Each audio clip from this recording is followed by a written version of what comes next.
قرآن کی دو اہم ترین صورتیں ہیں جنہیں ہم معوذتین کہتے ہیں۔ ایک صورت ہے سورہ الفلق اور ایک صورت ہے سورہ الناس۔ آپ صلی اللہ علیہ وسلم نے کثرت سے ان دونوں صورتوں کا ذکر فرمایا ہے۔ ان دونوں صورتوں کے اندر کیا راز ہے، یہ بڑی خوبصورت بات ہے جو آج ہم آپ سے شیئر کرنے جا رہے ہیں۔ جب آپ آئیں گے سورہ الفلق کے اندر تو آپ ان تمام آیات کا جائزہ لیجئے تو آپ کو معلوم ہوگا کہ دراصل اس میں آپ کو بتایا جا رہا ہے خارجی کائنات کے ان شرور کے بارے میں کہ جو آپ کو نقصان دے سکتے ہیں۔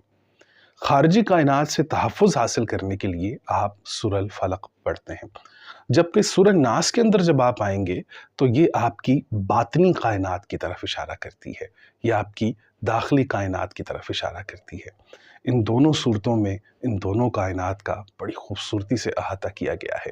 سورہ الفلق خارجی کائنات کے لیے، سورہ الناس انسان کی داخلی کائنات کو